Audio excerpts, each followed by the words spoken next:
Alright, so we've dealt with how to create objects and how can we read values from objects, but the question is how can I create this at runtime? So I don't necessarily have a preset object structure.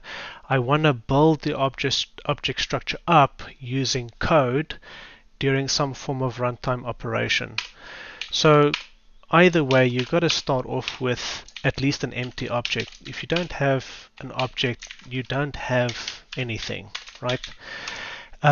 Now I have an object, it's empty. I want to start adding some properties to it in JavaScript. How do I do that? Well, the same as any dictionary work. If I want to work on a dictionary, I use the square bracket, right? So I can say obj square bracket first name equals John. Note that in this case we're using the equals, not the colon, because you only use the colon when you define it in between the scope. Right, so if I now just go to my browser and I refresh this now, you can see there's my object with the first name of John, which means that in JavaScript I can add any property at any point of time in my application to an object. In fact, any object. All things in web development are objects. So you can add properties to any object at any time if you wish to do so. It's not recommended that you necessarily go down that road, but it's often useful to define things that you need as you kind of go over it. Well, that's fine. Can I define the person first name structure first? Alright, so what we're going to need to do here is say obj person is equal to an object, and we can say const person is equal to that, and then just replace this with person.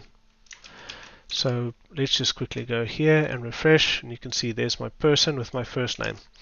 It's not the best way of doing it though. It feels a bit clunky.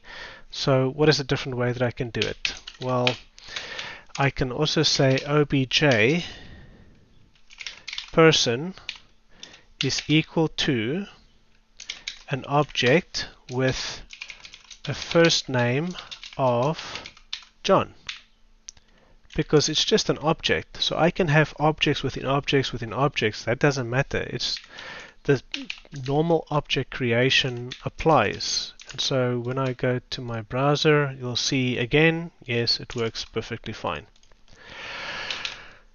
Now for the tricky bit. What if I don't want to assume that person exists? I want to create the person object if it doesn't exist, but if it does exist, I want to just use it. So I can do something now and say, well, if obj square bracket person is equal to null, then set obj person equal to an empty object. And then here I can say obj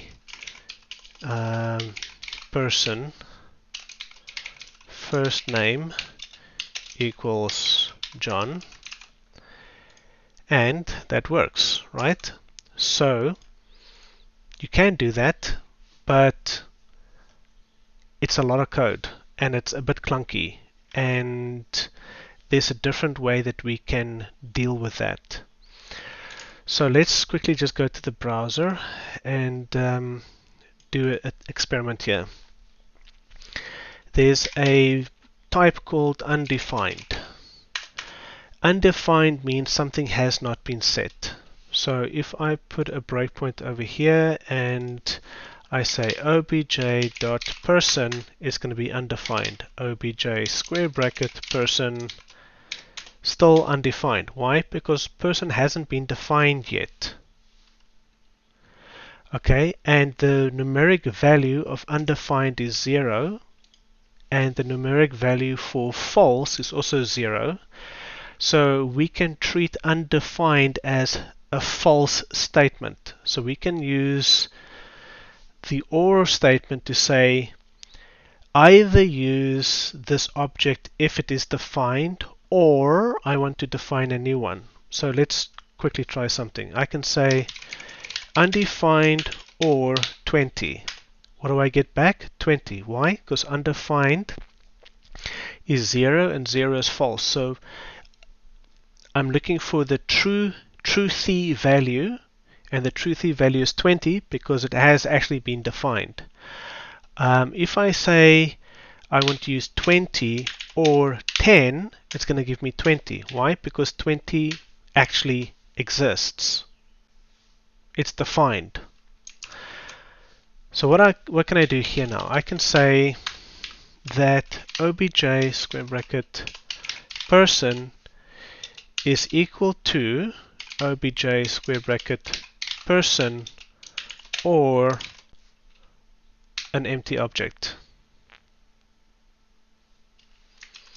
Now, if I just refresh this, you can see there it is. So first we did a check to see whether person was defined. It came back as undefined, so we created an empty object, and then we set first name on that empty object and gave it a value of John. Easy enough. So that works, but the square bracket language is still a bit of a pain. So can we clean that up a bit? We can say, yeah, sure. obj.person equals obj.person or empty object obj.person.firstname is equal to John. So if I compare this with this just reads a whole lot better. Even though this is technically how you would work with dictionaries, let's throw that away and just use the path notation here and refresh that, and you'll see, there we go, still works fine. So that is how you create an object, set a property in an object, ensure that the path exists before you set the property. One of the things I didn't do was show you what happens if you don't ensure the path. If you assume that it's there, but it's not, right? So I'm just going to take that out quickly, refresh this, and then you'll see it says cannot set a property of undefined. Why? Because person was never defined. You can't set first name on undefined. You can't set first name on null either. It must be an actual object of some type for that to work. Okay, and then in cases like that, you can just use this one line of code that says if the person exists, use that person, else use undefined. Why do I do this, by the way? Why don't I just set it to that? Well, what happens if I have a thing in here called last name, and we're going to make that Doe, right? If I refresh this, you can see there's last name Doe. Whoops.